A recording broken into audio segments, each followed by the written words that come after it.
কিছুদিন আগে তুমি আমাকে জানাও যে তোমার পরিবারের আরও একটা ঘটনা আছে যেটা তুমি গল্পওয়ালা পরিবারের সাথে শেয়ার করতে চাও। কি ঘটনা? ও ঘটনাসূত্রে হচ্ছে আমার দাদুরা 3 ভাই আর 2 বোন। মার হচ্ছে মেজো পিসি, সে থাকে হচ্ছে বেহালা। এবার মায়ের যে দাদু, তো সেই মেজো পিসির বাড়িতেই থাকত। প্রায় 25 বছর উনি কোনো ননভেজ খায়নি। তার মারা যাবার দুদিন আগে আমার দিদার কাছে উনি ননভেজ খেতে চায়, আর মাছ মাংস সবটাই। 2 সপ্তাহ পর থেকে দাদুর মধ্যে চেঞ্জেস আসে। হঠাৎ করে সাডেনলি প্রথম কথা প্রচণ্ড চুপচাপ হয়ে যায়। সোমবার দিন ছুটি থাকে, সোমবার এবার আমার মাকেই এসে বলে প্রথম, জানিস আমি না একটা ফিল করতে পারি আমার সাথে কেউ আছে, একটা প্রেজেন্স। মা বলে তুমি বেশি ভাবছো।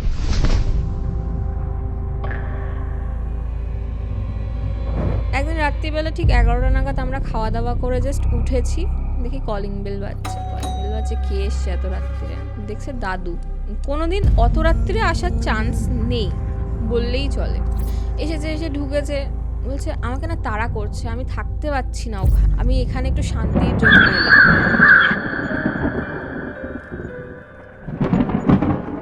অ্যারাউন্ড 2টো মা হঠাৎ চোখটা খোলে আর দেখতে পায় দাদু তো ওই কর্নারে, দাদুর ওখান থেকে একটা হাত মাকে ডাকছে এসে, ভয়ঙ্কর, পুরো পোড়া। 5টা বেজে গেছে, দেখি আমাকে নক করছে আমার বাবার বড় মাসি, বলছে তোকে এক্ষুনি আমার সাথে যেতে হবে, তোর ঠাকুমার বাড়িতেই, এখন তোর মা আসতে পারবে না। বলছি কেন? তখন ইশারা করে বলে যে তোর দাদু আর নেই।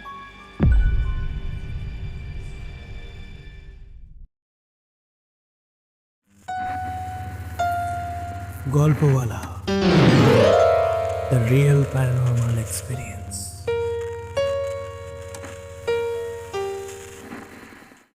হ্যালো এভরিওয়ান, গল্পওয়ালার আরও একটা মারাত্মক হরর পডকাস্টে আপনাদের সকলকে ওয়েলকাম। আজকের এপিসোডে এমন একটা ঘটনা আপনারা শুনতে চলেছেন যা শোনার পর আপনারা রীতিমতো শিউরে উঠবেন। একটা ঠান্ডা স্রোত আপনার শরীরের ভেতরে প্রবাহিত হবে। কখনো ভেবে দেখেছেন মৃত্যুই কি মানব জীবনের শেষ পরিণতি, নাকি তার পরেও এমন কোনো অদৃশ্য জগৎ রয়েছে যা আমরা অনুভব করতে পারি না? কি হয় যখন কোনো ব্যক্তি মৃত্যুর পরেও অনেক অপূর্ণ ইচ্ছা নিয়ে এই জগতের মায়া কাটাতে না পেরে আমাদের মাঝে ফিরে আসে? আজকের পডকাস্ট পুরোটা শোনার পর এরকম অনেকগুলো প্রশ্ন আপনাদের মনের মধ্যে দানা বাঁধতে শুরু করবে। আজকের এপিসোডে আমাদের সাথে রয়েছে সৌমিতা মারাত্মক একটা ঘটনা আজকের পডকাস্টে আমাদের সাথে শেয়ার করেছে, যেই ঘটনা রীতিমতো আপনাদের ভয় পাওয়াবে। তাই আজকের পডকাস্ট আপনারা এই মুহূর্তে কোথা থেকে লাইভ দেখছেন কমেন্ট করে জানান, তার সাথে লাইক বাটনটাও প্রেস করুন। আর আপনারাও যদি চান আপনাদের লাইফে ঘটে যাওয়া কোনো রিয়েল লাইফ প্যারানর্মাল ইনসিডেন্ট আপনারা আমার সাথে এবং গল্পওয়ালা পরিবারের সাথে শেয়ার করবেন, তাহলে অবশ্যই গল্পওয়ালার অফিসিয়াল ইমেল আইডি storyteller@gmail.com অথবা আমার ইনস্টাগ্রাম আইডি storyteller_অরিত্রকে ফলো করে ইনবক্সে ঘটনা লিখে পাঠাতে পারেন। এখন ঘড়িতে রাত্রি 9টা আর আমি অরিত্র থাকছি আপনাদের সাথে আরও একটা মারাত্মক হরর পডকাস্ট নিয়ে।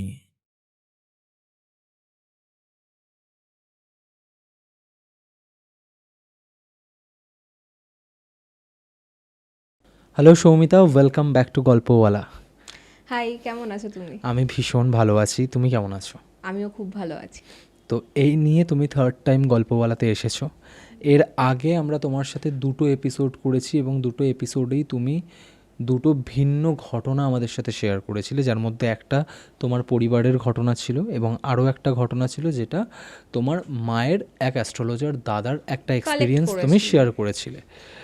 তো কিছুদিন আগে তুমি আমাকে জানাও যে তোমার পরিবারের আরও একটা ঘটনা আছে যেটা তুমি গল্পওয়ালা পরিবারের সাথে শেয়ার করতে চাও।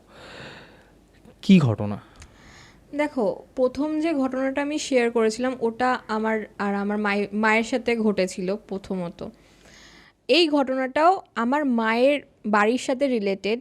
আমার মায়ের বাবা, মানে তোমার মামার বাড়ির কেস? আমার মামা বাড়ির কেস। আমি কিছুটা জানতাম ঘটনাটা, বাট পুরোটা জানতাম না, কারণ ছোট ছোট ইনসিডেন্ট আমার জানা, যেগুলো আমার বাড়িতেও কিছুটা হয়েছে, আর ম্যাক্সিমামটা আমার মামা বাড়িতে। সো রিসেন্টলি আমি ভাবিও নি এই ঘটনাটা আমি বলবো, বাট তারপর আমি সবার থেকে জানি কিছুটা কিছুটা করে, তারপর ভাবি না এটা শেয়ার করা যেতেই পারে। ওকে, কি ঘটেছিল একদম শুরু থেকে বলো। ঘটনাটা হচ্ছে 2018 সালের, মানে 17 থেকেই বলতে পারো সূত্রপাত। আচ্ছা। আমার মায়ের মানে আমার মামা বাড়ি হচ্ছে টলিগঞ্জে, একদম করুণাময়, তার আশেপাশে জয়েন্ট ফ্যামিলি, কিন্তু সবার খাওয়া দাওয়া আলাদা।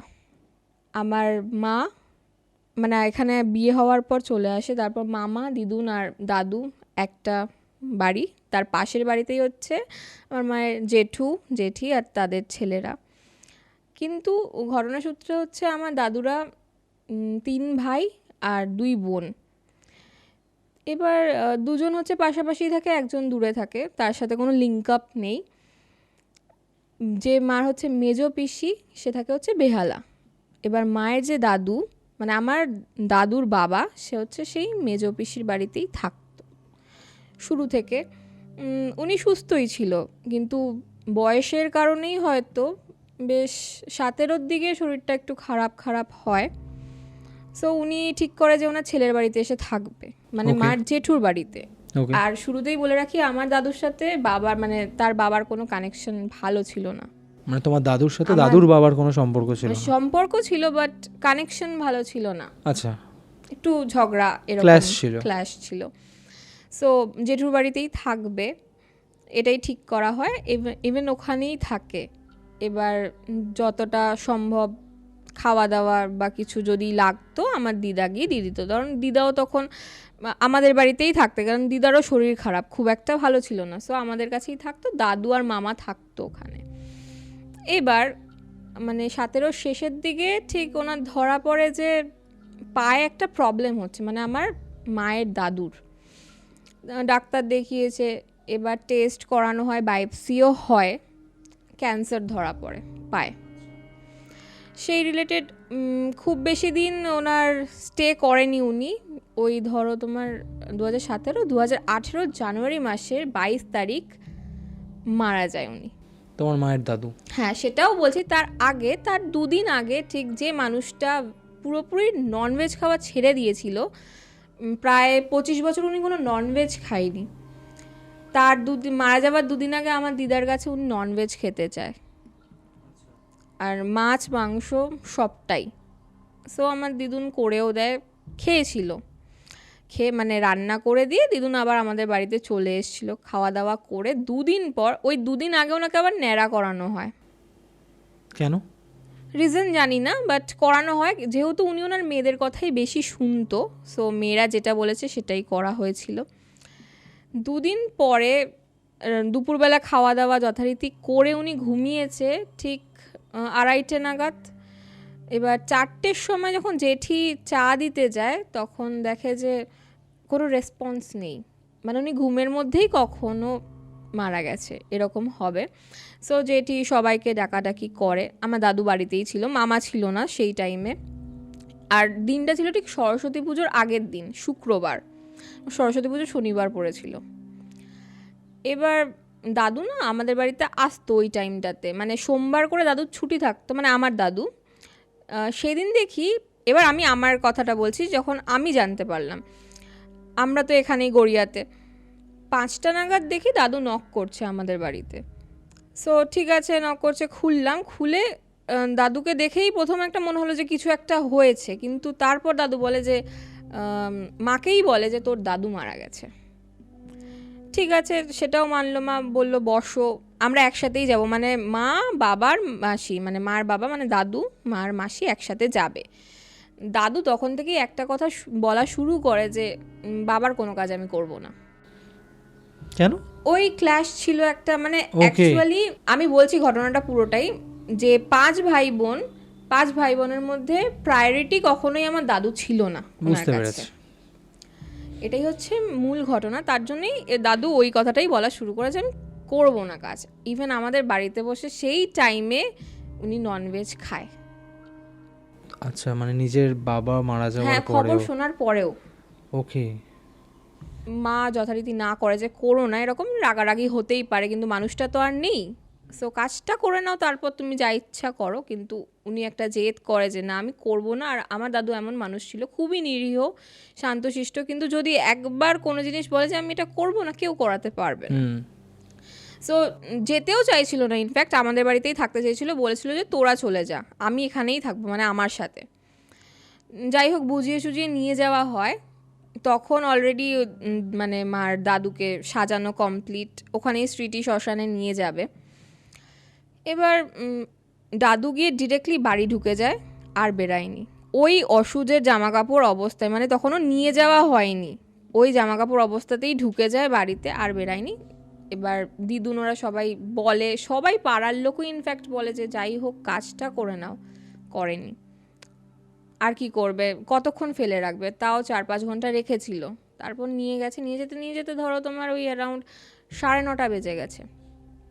আর এমনই কপাল, ওনার যে ডকুমেন্টসটা সেটা ছিল ওই বেহালাতে, ওনার মেজো মেয়ের বাড়িতে। আর মেজো মেয়ে ছিল না, মেজো মেয়ে ছিল আউট অফ সিটি আচ্ছা, সেই দিন। তাও ওনার ঢুকতে ঢুকতে তোমার ধরে রাখো 2-2:30 বেজে যেত রাত্রির। সো নিয়ে যায়, আধার কার্ড ছাড়া মনে হয় আই থিঙ্ক পোড়ানোটা হয় না, বা কিছু এরকম ব্যাপার আছে, কোনো ডকুমেন্টস লাগে, জন্য হ্যাঁ। নিয়ে গেছে, বডি আটকে রেখে দিয়েছে, পোড়ানো যায়নি। এটাও একটা ঘটনা, মানে পুরো ডেড বডিটা বাসি হয়েছিল 4টে অবধি।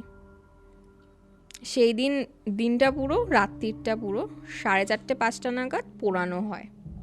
আচ্ছা, পুরো ভোর হয়ে গেছিল, মারা চলে এসেছিল, দিদুন ছিল পুরো বডির সামনে, কারণ বডি ছাড়তে নেই। কাজ করে চলে আসে, তখনও দাদু বাড়িতে সেম, কোনো ওই হোয়াইট জামা কাপড় যেটা বলে কিচ্ছু পরেনি, কিছুই করেনি। আর পুরো বাড়িতে ননভেজই খেয়ে গেছে ওই 13টা দিন, ইন্টেনশনালি। সবাই তাও মানে পোড়ানোর পরেও বলেছে যে তুই অন্তত ননভেজটা খাস না, হব্বিষ্যিটা কর, ননভেজ খাস না।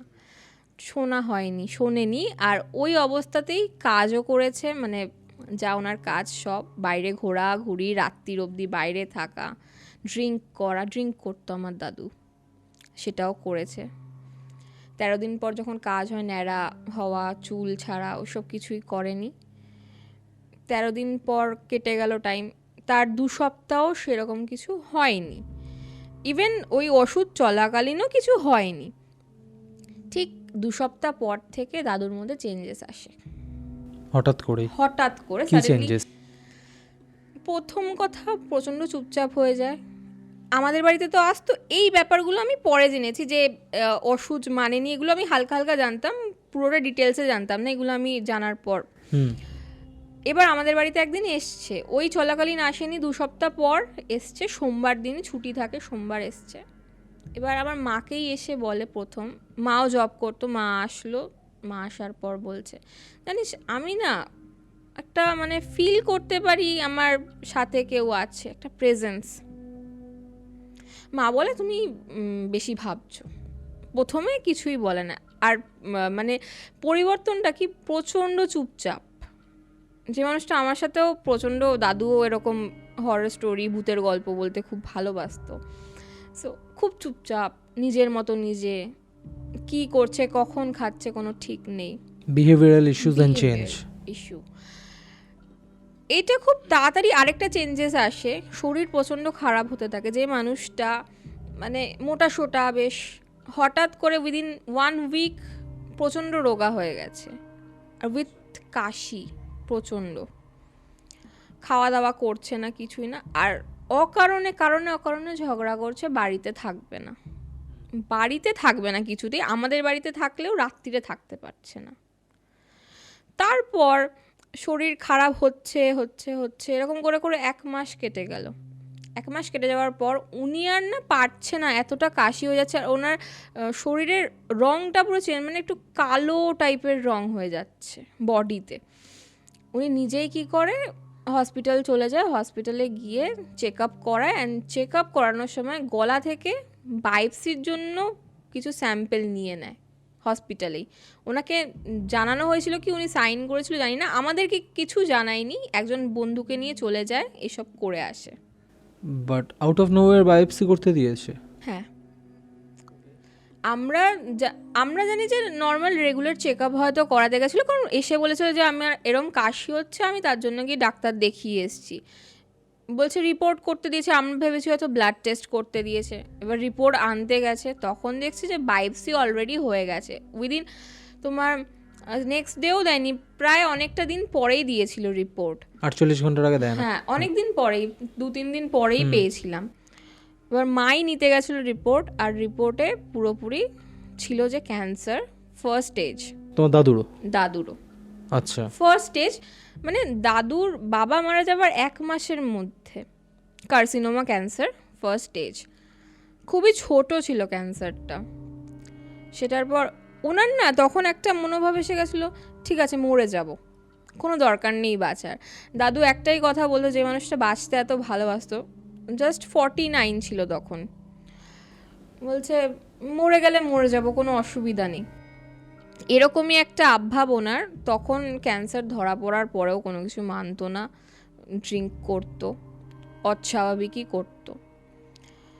তারপর খুব দৃঢ়ভাবে উনি বলতে থাকে যে আমি প্রেজেন্স ফিল করছি, আর বাবাই আছে, বাবাকে আমি দেখতে পাচ্ছি চারিদিকে। মানে এমন কিছু কি ঘটেছিল যেই কারণে উনি বলতো, মানে সেগুলো কি জানতে পেরেছো? হ্যাঁ, দেখতে পেয়েছে, এটা জানতে পেরেছি। এর মিডিলে একটা ঘটনা আছে, ঘরে তো থাকতে চাইতো না। সো আমরা না এই জিনিসটা অতটাও জানতাম না, দিদুন যতটা জানতো ভালো। আমরা জানতাম ঠিক আছে শরীর খারাপ, ক্যান্সার, এরকম একটা মানসিক অবস্থা। আমাদের মা খুব ভালোবাসতো দাদুকে, সো মা খুব কষ্ট পেয়েছিল সেই টাইমটায়। রাত্রিবেলা, এই ধরো এটা হচ্ছে মার্চের কথা, আমি তোমার ফেব্রুয়ারিতে ধরা পড়েছে, এটা মার্চের ওই দোল হয়ে গেছে। তারপরে একদিন রাত্রিবেলা ঠিক 11টা নাগাদ আমরা খাওয়া দাওয়া করে জাস্ট উঠেছি, দেখি কলিং বেল বাজছে। কে এসছে এত রাত্রিরে? দেখছে দাদু। কোনোদিন অত রাত্রিরে আসার চান্স নেই বললেই চলে। এসে ঢুকেছে, বলছে আমাকে না তাড়া করছে, আমি থাকতে পারছি না ওখানে, আমি এখানে একটু শান্তির জন্য এলাম। মানে নিজের বাড়িতে তাড়া করছে। কে তাড়া করছে তখনও বলেনি। মা বলছে তোমার কি হয়েছে? এবার তখনও খাওয়া বন্ধ হয়নি, কথা বলতে পারছে, ফিট, ক্যান্সার আছে ঠিক আছে কিন্তু ফিট। বলছে তোর দাদু আমাকে থাকতে দিচ্ছে না, খালি আমাকে ডাকছে। মা বলছে তুমি বসো আগে, খাওয়া দাওয়া করো, কিছু খেয়েছো? কিছু খায়নি সারাদিন। দাদু মাছ ভাত খেতে খুব পছন্দ করতো, ননভেজ খুব পছন্দ। আবার এমন একটা মানুষ, ওনাকে পরিপাটি করে না খেতে দিলে উনি খাবে না সেই খাবারটা।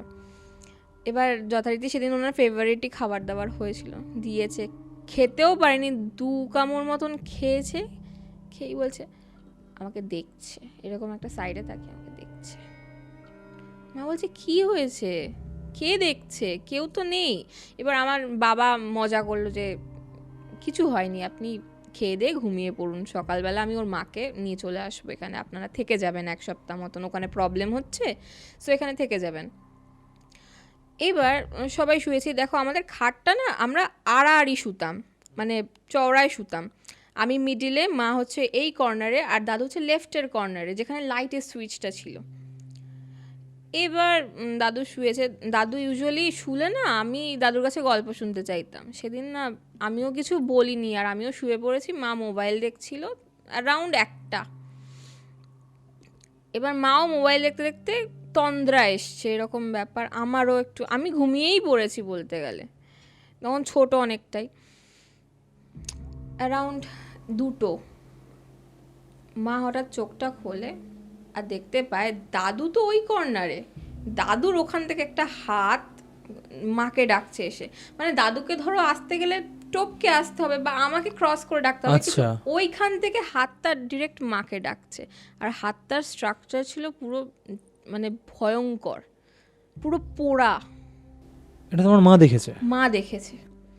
মা মানে ওই টাইমটায় কিছু সেকেন্ডসের জন্য মা পুরো পজ হয়ে গেছিলো, কিছু বলতে পারেনি। তারপরে খুব জোর চিৎকার করে উঠেছে, ভীষণ জোরে চিৎকার করে উঠেছে। বলছে তুমি কি করছো বাবা? আমি সেই মুহূর্তে উঠে গেছি। দেখো আমি কিছু দেখতে পাইনি, কিন্তু মা এটা দেখতে পেয়েছে। কিন্তু আমি একটা জিনিস দেখেছি, দাদু শুয়েই ছিল, দাদু কিন্তু ওঠেনি। আর মা দেখে লাইটটা সঙ্গে সঙ্গে দাদুই জ্বালিয়েছে, মা ফোনের ফ্ল্যাশ জ্বালিয়েছে, আর মা ওটা স্পষ্ট দেখতে পেয়েছে কারণ মার ফোনের লাইট তখন জ্বলছিল। এবার মা সেটা কাউকে বলেনি তখনও, আমরা এটা অনেক মানে আমি তো অনেক পরেই জানতে পেরেছি, কাউকেই বলেনি সেই মুহূর্তে। দাদু না উঠেই না সঙ্গে সঙ্গে জামা কাপড় পরে নিল, মানে উঠে জাস্ট টাইমই দিল না জামা কাপড় পরে না, আমি এখানে থাকবো না, এখানেও চলে এসছে আমার পিছন পিছন, আমি কোথায় গেলে শান্তি পাবো, নিজের মনে নিজে এইসব বলে যাচ্ছে। কি করলো এবার, তো নিজেই বেরিয়ে যেতে চাইছে, ছিটকা ছিটকি করছে, মানে কেউ ধরে রাখতে পারছে না ওনাকে। আর খালি কথা, তুমি এখানেও আমাকে শান্তি দেবে না, আমাকে একটু তো শান্তিতে থাকতে দাও, তোমার কাজ করিনি বলে তুমি আমাকে এখানেও শান্তি দেবে না, কনস্ট্যান্টলি বলে যাচ্ছে।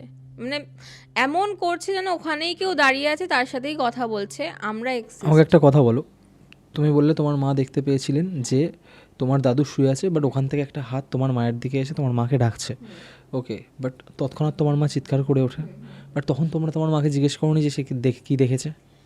আমরা জিজ্ঞেস করেছি, মা তখন বলেছিল যে তোর দাদু মানে উঠে ওরকম করছে, আমি দেখেছি শোয়া আছে, মা ওই ব্যাপারটাকে পুরো ঘুরিয়ে দিয়েছে, তখন বলেনি কিছু যে আমি ভয় পাবো বা বাবা জিনিসটাকে ঠিকঠাক নেবে না, একটা অন্যরকম ব্যাপার যাবে, সেই কারণে মা ওটা থেমে গেছিল।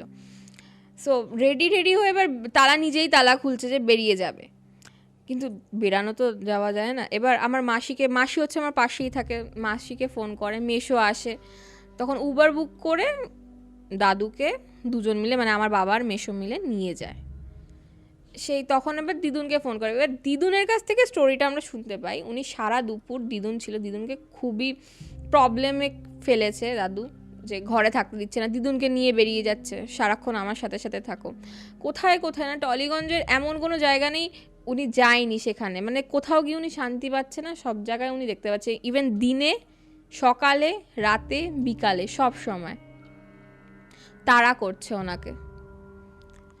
এবার দিদুন বলছে, দেখ সারাদিন তো আমি সামলে নিয়েছি, আমারও তো শরীর খারাপ, আমি তো পাচ্ছি না এই জিনিসটাকে ট্যাকেল করতে, বিকাল অবধিও আমি দেখেছি, আমি বিকালের পর বুঝিয়ে ইভেন সেই দিন আবার নিয়ে গেছিল কোথায় বলো তো, ওই আনোয়ার সাথে দাদা পিঠের মাজার দিদুন নিয়ে গেছিল ওখান থেকেও জল পোড়া দিয়েছে, যাই হোক করেছে, ওখান থেকে বিকাল অবধি ঠিকঠাক ছিল। এইবার যেই আবার 9টা বাজলো, বাড়ি আসলো, বাড়িতে নিয়ে এসে 2-3 ঘন্টা ঠিকঠাক চা টা খেয়েছে, সব ওষুধও তো আছে, ওষুধ খেয়েছে, ওষুধ খাওয়ার জন্য রাত্রিরে খেতে হবে। আবার 10টা থেকে 10টার সময় বেরিয়ে গেছে নিজেই ছিটকে, লাস্ট বাসটা পেয়েছিল, বাসটা ধরে ডিরেক্ট গড়িয়া, দিদুন এসেও ছিল তোমার ফাড়ি অবধি, পাইনি ধরতে, আর তখন চলে এসছে। এবার দিদুনের কাছে তখন দিদুন কল করেছিল, কোনো মতে আমরা রিসিভ করতে পারিনি, এই স্টোরিটা আমরা জানলাম যে সারাদিন এরকম ইনি করেছে। তারপর বাবা যখন যায়, আমার মামা না একটু ভীতু প্রকৃতির, মামা ডিরেক্টলি চলে আসে আমাদের বাড়িতে, ওই আবার উবার বুক করা হয়, মামা বাবার সাথে চলে আসে বলে। এবার মামার কাছ থেকে আমি যেইটুকু শুনতে পাই সেই টাইমে, এখন আমি আসার আগে একবার ভালো করে শুনেছি, তার সেই টাইমের কথা বলছি, মামা বলে, জানিস তো বাবা তো ফিল করতে পারছে এক্সিস্টেন্স, ঠিক আছে, এটা হচ্ছে আমার মাকে বলছে, কিন্তু আমিও ফিল করতে পারছি। কিরকম? দেখো আমাদের নিচে হচ্ছে মানে ঢুকেই কিচেনের পাশে একটা রুম, যেখানে হচ্ছে আমার দাদু দিদা থাকে, মানে এটা তোমার মামার বাড়ির স্ট্রাকচার বলছি, একদম এন্ট্রান্সে ঢুকেই হচ্ছে কিচেনের পাশ থেকে হচ্ছে দোতলার সিঁড়ি, আর নিচে একটা ওয়াশরুম আছে, রুমটা হচ্ছে নিচে একটাই রুমে হচ্ছে দিদা মামা হচ্ছে ওপরে থাকে, দিদার দাদু থাকে, সিঁড়িটা উঠেই ফার্স্টে কর্নারে একটা রুম, আর লেফট একটা রুম, লেফটে একটা ঠাকুর ঘর, আর এটা হচ্ছে মামা থাকে, আর ছাদ। মামা বলছে মামা অনেক রাত্রির করে বাড়ি ঢোকে, 12টা 12:30 ঢুকেই ফার্স্টে মামা ফিল করতে পারছে সিঁড়ির কর্নারটা একটু ঘরের বাকি যে টেম্পারেচার তার থেকে লো, অনেকটাই লো। আচ্ছা, মার্চ মাস ভালোই গরম বেশ, কিন্তু ওই জায়গাটা ওটা ফিল করতে পারে। আর তারপরেও যখন উঠছে সিঁড়ি থেকে, তখন মামা ফিল করে, মামাকে দীপু বলে ডাকতো, দীপু শোন। মামা বলছে বাড়িতে তো কেউ নেই। এটা হচ্ছে আমি বলছি ক্যান্সার ধরা পড়ার আগের কথা, যেটা মামা ফিল করেছে, একদম মামার সাথে কোনো কথা হয়নি এই মোমেন্টগুলোর মধ্যে, এটা হচ্ছে আফটার 1 মান্থ। বলছে শোন, যে পেছন ঘুরেছে কাউকে দেখতে পাইনি, আবার 2-3টে স্টেপ উঠেছে, তখন ফিল করতে পেরেছে কেউ শোল্ডারে হাত দিল। আচ্ছা, বেশ ঠান্ডা একটা ফিল হয়। তারপরেও ঠিক আছে, সেটাও মেনে নিলাম। মামা প্রথম দিন ভেবেছে যে ভুল, মনের ভুল, দাদুকে মিস করছি বা কিছু। ওপরে উঠে গেছে, ওপরে উঠেও কনস্ট্যান্টলি মনে হচ্ছে কেউ দেখছে, মামাকেও। সেই দিনটা পুরোপুরি কাটলো। তার পরের দিন আরেকটু অ্যাডভান্স লেভেলে গেল। পরের দিন বলতে তার হয়তো সেই পরের দিনও না, 2-3 দিন পরে খাবার রাখা ছিল আমার দাদুর জন্য না। খাবার ওই বাটিতে, আগেই বললাম, বাটিতে করে রাখা হতো। মাছ আলাদা, শাক ভাজা আলাদা, ওনাকে দিতেই হবে মাস্ট। এগুলো রেখে দিদুন ঝুড়ি চাপা দিয়ে ঘুমাতো বা কিছু করতো, কারণ কখন খাবে না খাবে তো ঠিক নেই। মামার জন্যও সেম করতো, সেদিন মামার জন্যই ওটা করে রেখেছিল। দেখছে যে সব জায়গার মতন জায়গাতে আছে, শুধু শাক ভাজা আর মাংসটা নেই। আচ্ছা, মানে কিরকম বলো তো, ঠিক হাড়গুলো আছে, মানে কিছুটা, মানে পুরোটা যে একদম নেই সেরকম বলবো না, কিছুটা আছে, কিছুটা, কিন্তু শাক ভাজাটা পুরোটাই ছিল না, আর ঝুড়িটা সরানো ছিল। মামা এটা দেখে প্রথমে ভেবেছে হয়তো বিড়াল টিড়াল কিছু এসছে, কিন্তু কোনো স্কোপ ছিল না বিড়াল বা ইঁদুরের আসার। ইভেন এটা কনস্ট্যান্টলি হতে থাকে পরবর্তী 1 সপ্তাহ। লাস্ট উইকে যেটা দেখে, পুরোপুরি খাবারের থালাটা উল্টো করা, শুধু হাড্ডি গুড্ডিগুলো আছে। দিদুনকে বলে, এবার দিদুন বলে যে দেখ এগুলো হচ্ছে, আরও হবে কি না, এই ওর যে শরীর খারাপ, এরপরেই তো শরীর খারাপটা ধরা পড়ে, এগুলো আমরা কিছুই জানতাম না যে এরকম এরকম ঘটনা হচ্ছে ওই বাড়িতে। বলে এই ঘটনাগুলো তো হবেই, কারণ তোর বাবা তো কোনো কিছুই মানেনি ঠিকঠাক করে। আর আমাদের ওই বাড়িতে সবাই এই জিনিসগুলো মানে, কেউ এমন নেই যে মানে না, যে মজা করবে বা কিছু। সো মামা ভয় পেয়ে যায় সেই মুহূর্তে। তারপর থেকে মামা রাত্রিবেলাটা স্কিপই করে দেয় বাড়িতে আসা। আচ্ছা, বন্ধুর বাড়িতে থাকতো, দিনের বেলা আসতো, ইভেন দিনের বেলাতেও সেম প্রেজেন্স ফিল করে। দাদুর যে ফটোটা লাগানো ছিল, মানে আমার মামার দাদু, মানে আমার মায়েরও দাদু যিনি মারা গেছেন, ওই ফটোটার দিকে তাকাতে পারতো না। আর এই জিনিসগুলো কিন্তু পাশের বাড়িতে সেম পজিশনে হচ্ছে আমার জেঠুর বাড়ি, তারা কিচ্ছু প্রেজেন্স ফিল করেনি কখনোই। তাদের বাড়িতে কোনো প্রবলেম হয়নি? তাদের বাড়িতে কোনো প্রবলেম হয়নি, তারা পুরো ঠিক। যা হচ্ছে পাশের বাড়িতে, মানে তোমার মামার বাড়িতে? মামার বাড়িতে। আর ছাদে তো যেতেই পারতো না, ওই কনস্ট্যান্টলি দাঁড় কাক ডাকতো। কাক ডাকবেই রেগুলার বেসিসে। এবার আমি আসছি যে টাইমটা আমি বলছিলাম যে তোমার ওই ধরা পড়ে গেছে, এবার চলে গেছে বাড়িতে, মামা এসছে আমাদের বাড়িতে, এই ঘটনাগুলো সব বললো। বলার পর বলছে আমার না, মানে মা আর মামাই বলছে আমার না জিনিসপত্রগুলো ভালো লাগছে না, দেখ মাজারে তো নিয়ে গেছে কিন্তু সেখানে কোনো সোর্স ধরতে পারছে না। মা বলে যে এখন একবার করাই কাজটা, ওনাকে নিয়ে গিয়ে বা কোনো তীর্থস্থানে গিয়ে প্রায়শ্চিত্ত করিয়ে নিই যে করেনি কাজটা। সেটার জন্য এবার দাদুকে পরের দিন নিয়ে আসা আর যায়নি আমাদের বাড়িতে, এতটাই ভয় পেয়ে গেছে উনি, ওনার বাড়িতেই আছে কিন্তু পুরো আটোসাটো হয়ে। মা গেছিল, গিয়ে বলছে দেখো তুমি এরকম এরকম করেছো, তার থেকেও কিছু, দেখো আমি বলছি না সেটাই, তার থেকেও কিছু এফেক্ট হতে পারে, তো তুমি এই কাজটা করে নাও। তখনও সে বলছে মরলে মরবো, কাজ করব না। তখনও কিন্তু ঠিক সুস্থ, তখনও ওনার কাছে চান্স ছিল যে কিছু একটা করি, দোষটা কাটাই। এরকম চলতে চলতে জুন জুলাই চলে আসলো, আরও শরীর খারাপ করছে। এবার ওনার খাওয়া বন্ধ হলো, যে মাছটা খেতে এত ভালোবাসতো খাওয়া একদম বন্ধ, শরীরে কিচ্ছু নেই। তাও আপ ডাউন করতো আমাদের বাড়িতে, ওই কনস্ট্যান্ট একটাই কথা, তুমি যখন আমাকে নিয়েই যাবে তাহলে নিয়ে চলে যাও, এত কষ্ট দিও না আমাকে, এটা বলতো। আর ইভেন আমার মাকেও বলতো, দিদাকেও বলতো যে এত কষ্ট কেন দিচ্ছে, নিয়ে যাক না। কেউ তখন না শরীর খারাপের পেছনে টাইম দেবে না, এই তোমার কোনো অ্যাস্ট্রোলজারের সাথে কনসাল্ট করবে বা কিছু, কেউ টাইম দিতে পারছে না। হসপিটালেই মেনলি টাইম দিচ্ছে যে শরীরটা তো আগে ঠিক হোক, তারপর আমি এইসব কিছু করব। ওষুধের মধ্যেই তখন সবাই আছে। এবার সেপ্টেম্বর ওনার ফার্স্ট কেমো ছিল, SSKM-এ। ওরা কি করলো, দুজনেই ফার্স্ট কেমো অনেক লাকিলি ওরা যে 7 মাস 6 মাসের মধ্যে কেমো না রেডিয়েশন পেয়ে গেছিলো, ভালো ডক্টর পেয়েছিল। কি করলো, ঠিক আমার বাবা রেডি যে নিয়ে যাবে 16 তারিখ, ওই বিশ্বকর্মা পুজোর আগের দিন 16 তারিখ বললো যে আমরা না কেমো দেবো না, ডাক্তার হয়তো ভুলভাল কিছু বলছে, আমার ক্যান্সার হয়নি, আমার দাদু বলছে। আচ্ছা, এবার একজন প্রাপ্তবয়স্ক লোক, এবার ওনাকে কি জোর করে থোড়াই নিয়ে যাবে কেউ? বলছে আমি না কেমো দেবো না। এবার আমার দিদুনও বলছে ঠিক আছে দিতে হবে না। ওরা কি করলো, ডেন্টাল কোনো একটা হসপিটাল আছে, নাম আমি জানি না, বাট ডেন্টাল রিলেটেড কিছু, সেখানে গেল। আমার মা তখন একটু রেগে গিয়ে বলছে তোমরা যা পারো করো, আমাকে ইনভলভ করো না এর মধ্যে। আর কারণ পিজির ওই এসএসকেএমের ডেটটা অনেক কষ্ট করে নেওয়া হয়েছিল। এবার বিকালবেলা ঠিক আমাদের বাড়িতে এসছে, কাজকর্ম সব করে, কি কাজ করে এসছে, আবার বাইপসি করে এসছে, জিভ থেকে স্যাম্পল নিয়েছে। যেই জিনিসটা ঠিকঠাক ছিল জিনিসটা আরও বেড়ে গেল, কারণ ওই কাটা অবস্থাতেই আবার অ্যালকোহল পড়েছে। এবার কি হলো, কথা বলা আস্তে আস্তে বন্ধ হয়ে গেল, মানে তখন বিকট অবস্থা। ওই আমি লাস্ট দাদুকে দেখি, লাস্ট আসা আমাদের বাড়িতে সেপ্টেম্বরে, তারপর থেকে আমি আর কখনো দেখিনি, বাড়িতেই থাকতো, মানে তখন পুরো পড়ে গেল বলতে গেলে বিছানায়। তাও কথা বলতে পারতো না, জাস্ট ইশারায় কথা বলতো। তখন না মাও দেখতে পারতো না ওই সিচুয়েশনটা। দুর্গাপুজো আসলো, দুর্গাপুজো গেল, পিতৃপক্ষ যখন শেষ হলো, পিতৃপক্ষর ওই রাতটা মানে মহালয়ার আগের দিন খুব বাড়াবাড়ি হয়েছিল। বাড়াবাড়িটা কেমন, মানে দিদুন আমাদের বাড়িতেই ছিল, আর মামার দাদু ছিল ওখানে, আর মামাও না ওই জিনিসটা দেখতে পারতো না, বললাম আগেই যে জিভটা ওরকম হয়ে গেছে, মাস্ক পরে থাকতো সবসময়, দেখতে পারতো না। এবার মামা শুয়ে আছে, দাদুও শুয়ে আছে, এই কর্নারে আর ওই কর্নারে। দাদু না কনস্ট্যান্ট ওই দিকে তাকাচ্ছে, ওই কর্নারের দিকে, একটা ডিম লাইট জ্বলছে,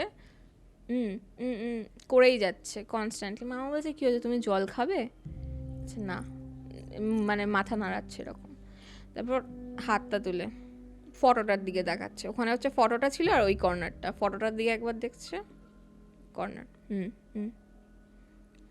মামা কী করে, তখন ওই রাত্রেই ফোন করে দিদুনকে, বলছে আমি তো এখন তো পসিবলই না আসা, দেখ রাত্রিরটা কি করা যায়।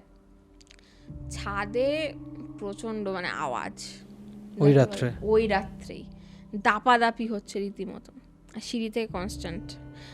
মার দাদু হচ্ছে কি না, বাড়িতেও জুতো পরতো, সেই চামড়ার জুতোগুলো হয় না, দেখবে আওয়াজ হয় প্রচণ্ড, ওই সেম আওয়াজ, সিঁড়ি থেকে নামছে উঠছে। আর খাবার যেটা বলেছিলাম সেই 1 সপ্তাহ হয়েছিল, এইবারেও হয়েছে, খাবারটা মানে খেতে যাবে, তখন দেখছে ওই ননভেজটা আর নেই, এবারে পুরোই নেই, শুধু বাটিটা পড়ে আছে। মানে সেদিন আর বাড়া ছিল না, যে কোয়ান্টিটি ছিল ওর থেকে মানে ম্যাক্সিমামটাই শেষ। আমার মা বলেছিল যে দেখো ননভেজটা রান্না করে দিয়ে এসো না, আজকের দিনে ভেজই খাক। মামা আমাদের বাড়ি থেকে ভেজটা চলে না, ওই বাড়িতে ননভেজ ওই জিনিসটা হয়। আর কনস্ট্যান্ট তারপর হচ্ছে গ্রিল, আমাদের গ্রিল থেকে ঢুকে মামা না সব দরজা লক করে দিয়ে দাদুর পাশে চুপ করে বসে আছে এরকম। সেই মোমেন্টে কারেন্ট অফ, পার্টিকুলার ওই রুমটাতেই পাওয়ার কাট হয়েছিল। ছাদের লাইট জ্বালিয়ে দিয়ে এসেছিল, কিন্তু ছাদের লাইট ফাইট সব জ্বলছে, যেই রুমে ফটো আছে আর ওরা দুজন আছে পাওয়ার কাট। দরজা লক করে দিয়েছে মামা, সাডেনলি ফিল করতে পারে দরজাটা খোলার পরেও আর খুলছে না, যে ওরা বেরাবে। মামা কনস্ট্যান্ট কলে ছিল, মানে ওই রাতটা যে ওরা কিভাবে কাটিয়েছে ওরাই মানে মামাই ভালো বলতে পারবে, কারণ দাদু তো রীতিমতো, দাদু কনস্ট্যান্টলি ওই গোঙানি, যে আমি দেখতে পাচ্ছি, হয়তো কথা বলতে পারলে হয়তো কথাও বলতো যে পারছি না আমি আর নিতে, আর প্রচণ্ড পেন হচ্ছে সেটা দেখলেই বোঝা যাচ্ছিল। পরের দিন সকালবেলা দিদুন যায়, গিয়ে এটা হচ্ছে তোমার ওই মহালয়া বললাম, দুর্গাপুজো তারপর আসলো, এরকম কনস্ট্যান্ট চলছে। এই করতে করতে এইরকমই ঘটনা ছোটোখাটো হচ্ছে। ওই মহালয়ার দিন ওই রকম হয়েছিল ওই লেভেলে। তারপর তোমার আরও 1 মাস গেল, অক্টোবর নভেম্বর পুরো শরীরের অবস্থা খারাপ। তারপর আমার মা একবার ট্রাই করে যে আরেকবার এসএসকেএমে নিয়ে যাওয়া দরকার, যে যদি কেমো আরেকবার দেওয়া যায় বা কিছু। নিয়েও গেছিলো, বলে তখন ডিরেক্টলি বলে দেয় আর কোনো অপশন নেই, হাতে খুব কম সময় আছে, তোমরা বাড়িতেই নিয়ে যাও, বাড়িতে যা যা ওনার করার কথা করে নিক, টাইম আর নেই, ডিরেক্টলি বলে দেয়। ইভেন দাদুর সামনেই বলে দেয়। যে মানুষটা পুরো গোটা একটা বছর বলল যে মরলে মরবো, নিয়ে গেলে নিয়ে যাবে, সেই মানুষটা তখন মানে আমার মা দেখেছে, আমি তো তখন আর দেখিনি, বলছে যে আমি কি আর বাঁচবো না, ইশারাতেই। মোমেন্টটা খুব প্যাথেটিক ছিল, আমি দেখিনি কিন্তু আমার মা বলেছে, সেখান থেকেই শোনা। 25শে ডিসেম্বরের কথা বললাম, পিজিতে এসএসকেএমে দেখানো হয়ে গেছে। 25th দাদু মার কাছে বলে যে আমি কেক খাবো। এবার বেকড কেক তো দিতে পারবে না, গলায় আটকে যাবে, মা যথারীতি তখন মানে ডেইলি বেসিসে 2টো করে ইনজেকশন দিতে হতো। সো মা ইনজেকশনটা আর ওই পেস্ট্রি নিয়ে গেছে, মুখে একটুখানি দিয়েছেন, দিতে পারেননি, বমি হয়ে গেছে সঙ্গে সঙ্গে। তখন বুঝতেই পারে, মাও এসে বলল বেশি দিন আর নেই। এবার 25th গেল, 27 ডিসেম্বর এরকমই চলছে। সকালবেলা ঠিক 7টার সময়, সেদিন আমরা খুব তাড়াতাড়ি ঘুম থেকে উঠে গেছিলাম। তখন আমার মর্নিং স্কুল ছিল, আমি মানে স্কুলেই জাস্ট ঢুকবো 9টা, এটা শনিবার না ঠিক, এটা ছিল তোমার 26 বললাম তো না, 26 তারিখ হয়েছিল, হ্যাঁ বৃহস্পতিবার না বুধবার ছিল, হ্যাঁ বুধবার। সকালবেলা আমি 9টার মধ্যে চলে এসেছি বাড়িতে। 9টার সময় ফোন আসে, দিদুন কাঁদছে, ফোন করে প্রচণ্ড কাঁদছে, যে আমি ছিলাম না বাড়িতে, সকালবেলা বেরিয়েছিলাম একটু ওই বাজার টাজার করতে, দেখি তোর বাবা এসে উল্টে পড়ে আছে। দেখো, একটা মানুষ যে নড়তে চড়তে পারছে না, তাকে কর্নারে একদম শুইয়ে দিয়ে গেছে, বেডের পাশে বালিশ দিয়ে গেছিলো। সেই মানুষটা কতটা কি হতে পারে এমন, যে একদম ঘষতে নিচে এসে না উল্টে পড়ে গেছে। যে জিভটা ওরকম হয়েছিল, জিভটার অবস্থা খুব খারাপ ছিল, স্মেল হয়ে গেছিলো পুরো, জিভের মধ্যে না দাঁত পুরো একদম বসে যায়, প্যাথেটিক সিচুয়েশন, দাঁতে দাঁত লেগে গেছে। এবার ঠান্ডা, দিদুন কি করে যে বুদ্ধি করে একটু আগুনের ব্যবস্থা করে আগুন শেখায়। ততক্ষণে এবার মা কান্নাকাটি শুরু করেছে, বাবা এসছে, ঠিক আছে আগে যাই আমরা দেখি। এবার আমাকে ঠাকুমার বাড়ি দিয়ে যায়, গড়িয়াতেই মানে কালীবাজার। এবার ওরা গিয়ে ফার্স্ট যে হসপিটাল সামনে বাঙুর, ওখানেই নিয়ে যায়। ইমার্জেন্সি সিচুয়েশন, একটা ডক্টর আসে, ডক্টর বলে যে খুবই খারাপ, আমি কিছু করতে পারবো না, হসপিটালে নিয়ে যাও। হসপিটালে নিয়ে যেতে নার্সিংহোম বলছি, তোমার অ্যাম্বুলেন্সে নার্স বলে যে বেডে নিয়ে যেতেই শেষ, আর কিছু নেই ওনার। যথারীতি নিয়ে যায়, বেডে শিফট করে। বেডে নিয়ে যাওয়ার পর না ঠিকঠাক ছিল, আচ্ছা, ওনার মধ্যে একটা পরিবর্তন আসে বেডে দেওয়ার পর। এমার্জেন্সি সিচুয়েশন তো, যে ওনার ওই জিভ বেরিয়ে গেছে বা কিছু, শরীরটা আস্তে আস্তে ঠিকঠাক হচ্ছে। সেই দিনেই মানে অ্যাডমিট করার সঙ্গে সঙ্গে আমার দাদু, মানে তখন আমার দাদু বেঁচে ছিল, মানে আমার বাবার বাবা। আচ্ছা, সেই মোমেন্টে সে বিকালবেলা দেখতে যায়, তখন বেশ না মুখ নেড়ে নেড়ে কথা বলতে পারছিল। আমার মা দেখতে যায়নি, আমার জাস্ট অ্যাডমিট করে দিয়েছে আর দেখতে যায়নি। 2nd ফ্লোরে ছিল, মাসি দেখতে গেছে পরপর, সবাই দেখতে গেছে, মা দেখতে যায়নি।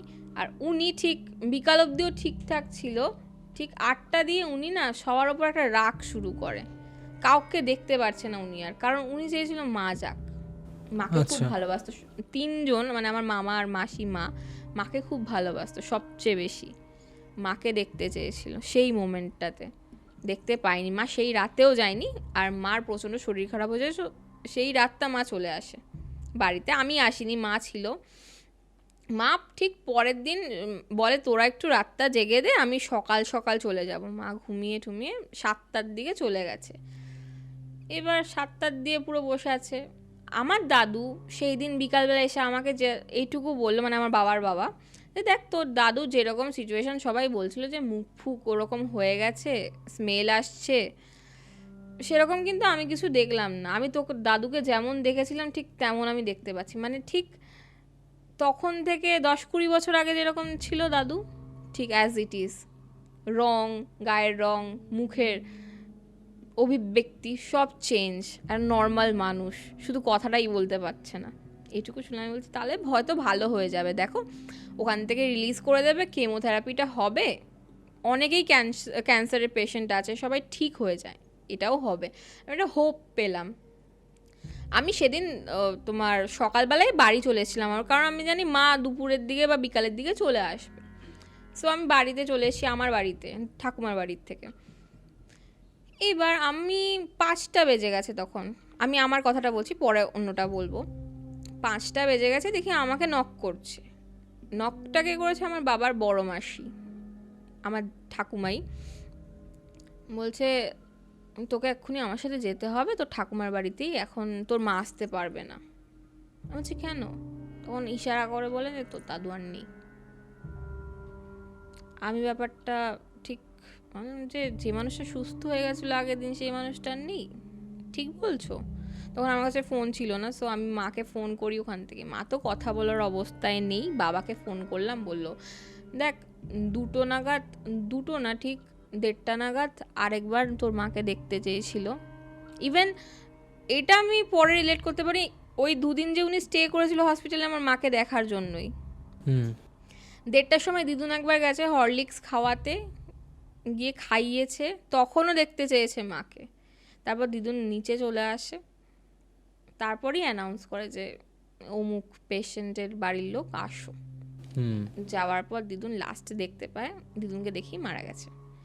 যে 2 দিন উনি স্টে করেছিল ওটা মাকে দেখার জন্যই স্টে করেছিল। তারপর আর একটা কোইন্সিডেন্স, আমি বলেছিলাম শুক্রবার দিন মারা গেছিল ওনার বাবা, ইনিও ঠিক শুক্রবারই মারা গেছে। আর টাইমটাও ঠিক সেম। উনি 2:30 নাগাদ, 2:30 না 2টো নাগাদ খেয়ে শুতে গেছিলো, 4টে নাগাদ দেখতে পেয়েছে। এবার ওই টাইমের মধ্যে কখন মারা গেছে তো কেউ জানে না। আমার দাদু মারা গেছে ঠিক 2:36 টাইম বার সেম। আর ঠিক জানুয়ারি মাস দাদু মারা গেছিলো, ইনি হচ্ছে ডিসেম্বর, সেই বছরই, মানে অসূর্য এখনও কাভার হয়নি, সেই বছরই মারা গেল। 4 ঘন্টা রাখার পর সেম ওই সামনে তো ওই শ্মশানই পড়বে। দাদুর লাইন টাইন দিতে হয়নি, দাহ কাজ কমপ্লিট হয়ে গেছে, সব ঠিকঠাক। মারা চলে আসে, আমি ছিলাম না, আমি ঠাকুমার বাড়িতেই ছিলাম।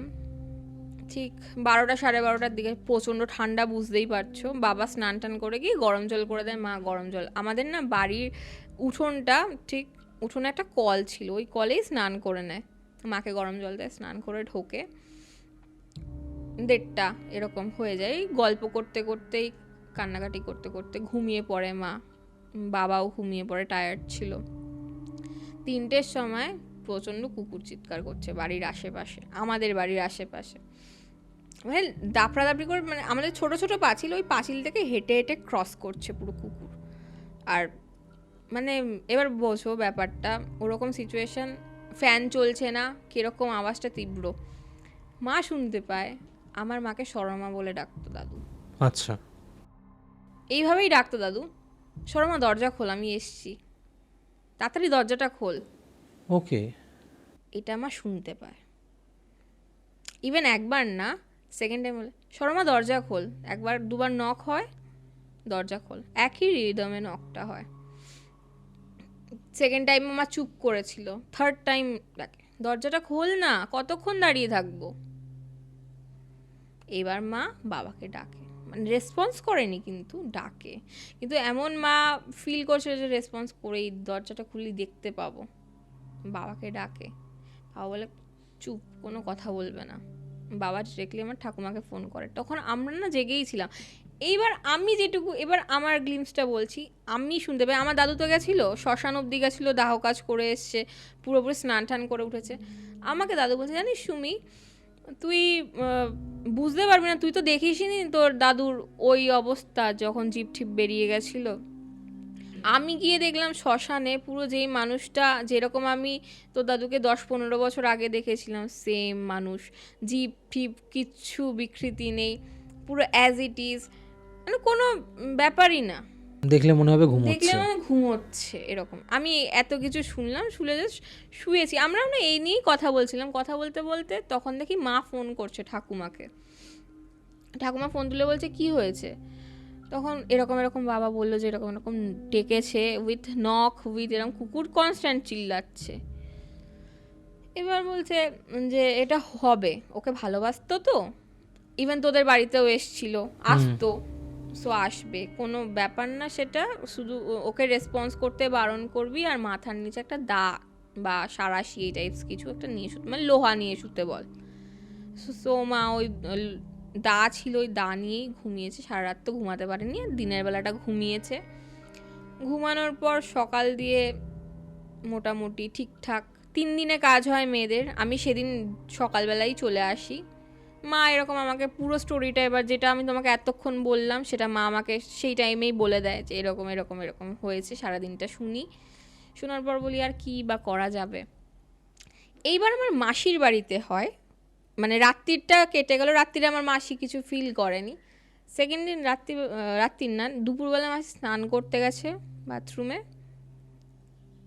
ধাক্কা ফিল করে, যে কোথায়?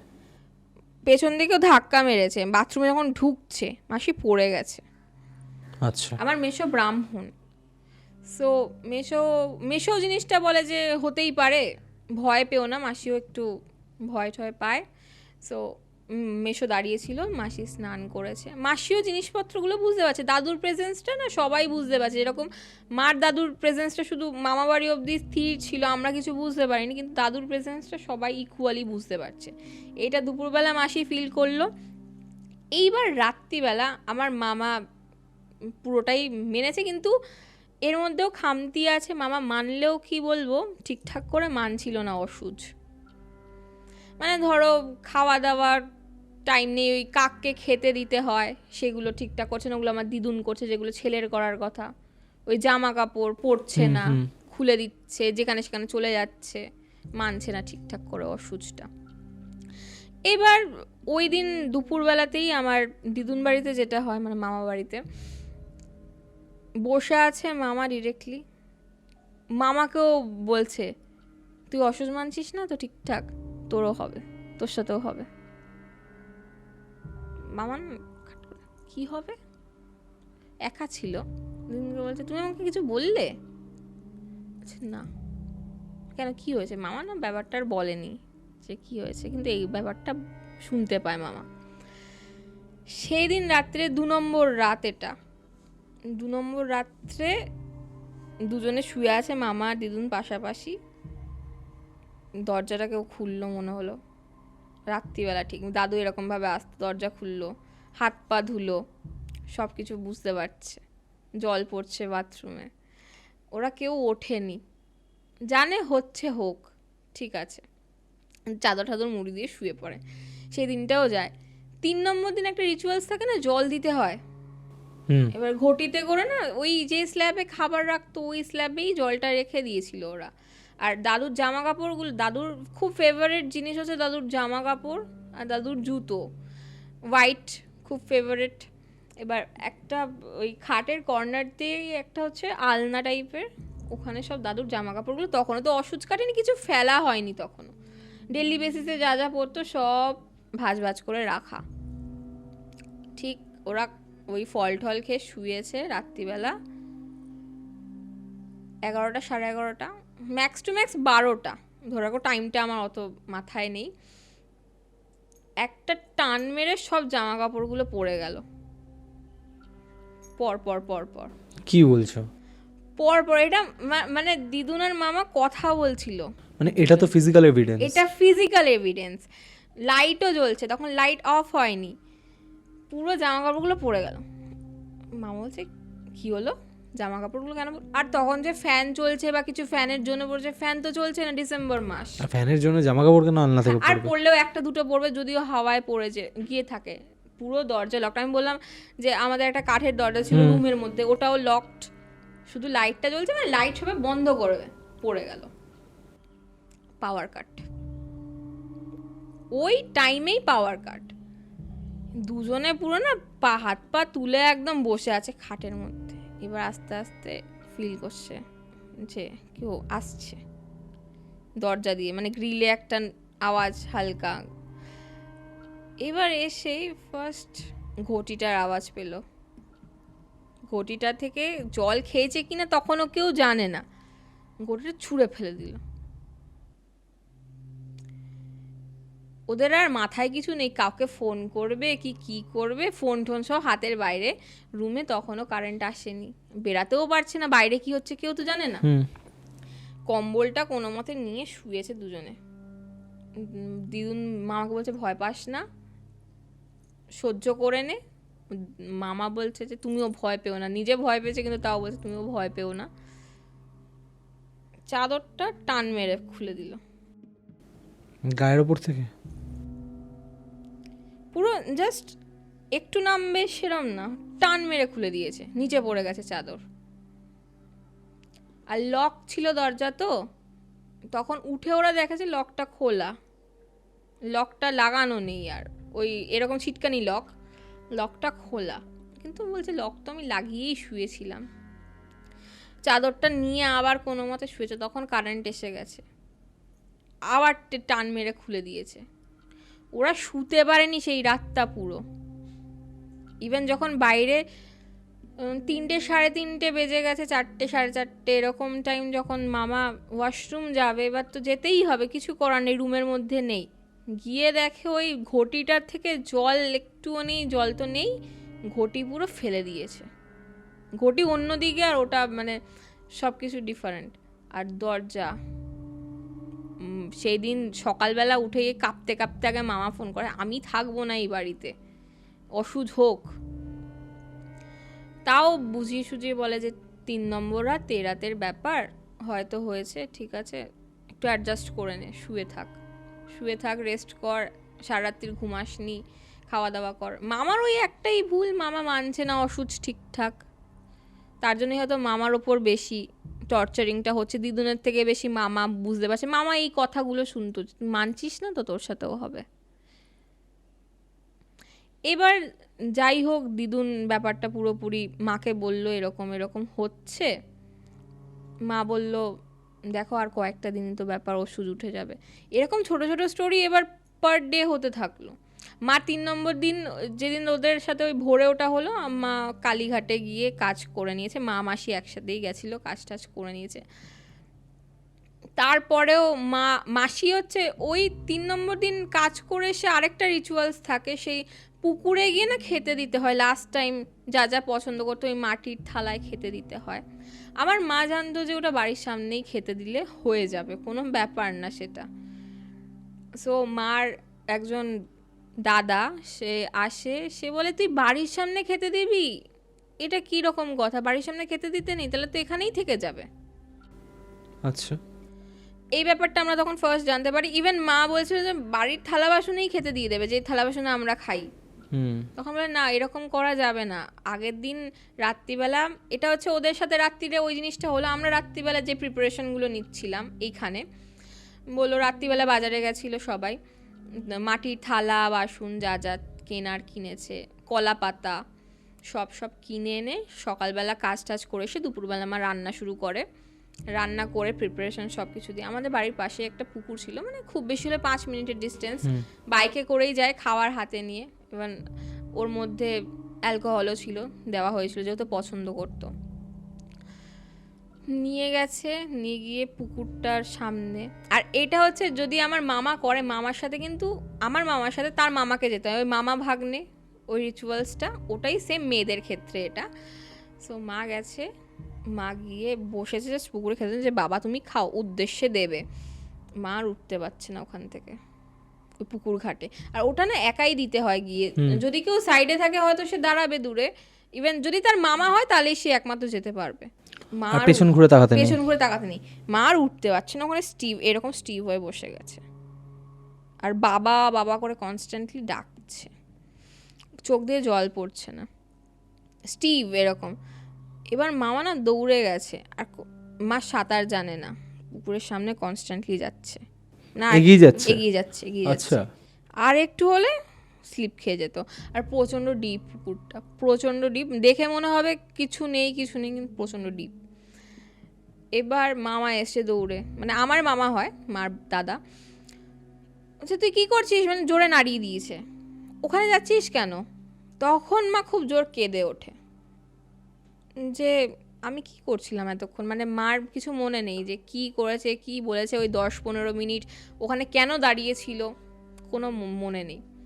এবার মামা বলে যে উঠে আয়, গা ভারী হয়ে গেছে, মাকে তুলতে পারছে না মামা আর, উঠে আয় ওখান থেকে, পেছন ঘুরে তাকাবি না। যথারীতি উঠিয়ে নিয়ে এসছে, মা উঠে ধুম জ্বর বাড়িতে আসার পরে। আর যদি কিছুটা দেরি হতো নিয়ে নিত পুকুরেই, বাড়ি চলে আসে। সেই জিনিসটা সেম অ্যাজ ইট ইজ আমার মাসির সাথে হয়। মাসিও গেছিলো পুকুরে, মাসি অন্য পুকুরে গেছিলো দিতে, মাসিকে তো ধাক্কাই মেরে দিয়েছে, মাসি মানে পড়েই গেছে, মানে একই দিনে এক একজন বিভিন্ন পুকুরে যাচ্ছিল। হ্যাঁ, কারণ আলাদা আলাদা তো, বাড়ি তো আলাদা আলাদা সবার। আর মামা হচ্ছে সবার লেটে করার কথা, কারণ ওই তোমার ওষুধ যেদিন তুলবে ঘাট কাজ, সেদিন হচ্ছে কি ওটা করতে হয়। আচ্ছা, এবার মাদের তো 3 দিনে কাজ, সো মাসি আলাদা গেছিলো, মা হচ্ছে আমাদের এখান থেকে আলাদা গেছিলো। মাসি দিতে গেছে, মাসির ইনসিডেন্টটা এরকম, পুকুরটা মাসি যে পুকুরে দিতে গেছে পুকুরটা বেশ শুকনো, মানে ঘাটটা পুরো বোঝাই যাচ্ছে ভিজিবল। গিয়ে মাসি আবার ধাক্কা খায়, মাসি পড়ে যায়, মাসির মাথায় চোট লাগে, ইভেন মাসিও বসে পড়ে, মাসি আর উঠতে পারে না, যেহেতু মেশো ব্রাহ্মণ, সো ওই যথারীতি নিয়ে চলে এসছে বাড়িতে, সেটাই বাঁচা। মাসিরও ধুমজ্বর, মারও এখানে ধুমজ্বর। এই করতে করতে আরও মিডিলে 3 নম্বর 4 নম্বর 5 নম্বর 7 নম্বর দিন আবার ফিল হয় মামার, যে মামাকে আবার কেউ একটা মানে সাবধান করছে যে এরকম করিস না, মান জিনিসটা ঠিক করে, নাহলে কিন্তু তোর সাথেও হবে, শান্তি পাবি না। কিছু মানেনি, পাত্তাই দেয়নি, গায়ে লাগায়নি। ঘাট কাজ হলো, আমাদের প্রচুর, আমাদের মানে অনেক রিলেটিভস তো, সবাই ইনভাইটেড ছিল ওখানে। ঘাট কাজ হয়ে গেছে। শ্রাদ্ধর দিন, যেদিন শ্রাদ্ধর দিনই হচ্ছে মেন ওই খাবারটা দেবে, ঘাট কাজের দিন না, আমি সরি তখন ভুল বলেছিলাম। শ্রাদ্ধর দিন শ্রাদ্ধ করতে এসছে পুরোহিত কি শ্রাদ্ধ করেছে আমি জানি না। শ্রাদ্ধের কাজে 7টার সময় বসেছে, সকাল 12টার মধ্যে অল ডান। 12টারও আগে, আমরা যেতে পারিনি, তার আগে শ্রাদ্ধর কাজ ডান হয়ে গেছে। সেখানেও একটা কিছু খামতি হয়েছে। মামা যথারীতি ন্যাড়া তো আগের দিনই হয়ে গেছে, যা করার সেদিন রান্না ঠান্না করলো, করে এবার যখন খেতে দিতে গেছে, মামা দেখতে পেয়েছিল খেতে দেওয়ার টাইমে। কি দেখেছিল? দুজনকে, দাদু আর তার বাবা। ওকে, যখন খেতে দিতে যায় পুরো ফিগারটা দেখতে পেয়েছে। আর মামা কোথায়, আমরা তো ধরো পুকুরে দিতে গেছে, মামা ঠিক গঙ্গাতেই দিতে গেছে, কারণ দেখো টলিগঞ্জ করুণাময়ী, ওখানে পুরো গঙ্গাটা না কানেক্টেড, আমাদের গড়িয়ার থেকে পুরো কানেকশনটা যাচ্ছে, ঠিক ওইখানেই খেতে দিতে গেছিলো, ওই ঘাটে। ওই ঘাটটা খুব ডেঞ্জারাস, আমি গেছি তো দেখেছি, কালী মন্দির আছে আর পেছনেই না শ্মশান। বুঝতে পেরেছি, ব্রিজ আছে ওখানে, ব্রিজ, হ্যাঁ ব্রিজ, একদম ব্রিজের অপোজিটে, একদম মন্দিরটার কর্নারে, কুদঘাটও পড়ে যাবে ওখান থেকে। জানি। খেতে দিতে গেছে, এবার ওরকম দেখতে পেয়েছে যে মানে ও মানে মামার তো দাদু হয়, মামার দাদু উইথ আমার দাদু মানে তার বাবা, দুজন বসে আছে। সাংঘাতিক, মানে আমি এটা শুনতে শুনতে আমার লিটারালি অবস্থা খারাপ হয়ে গেছিল, যে আমারই ফ্যামিলিতে এরকম হয়েছে।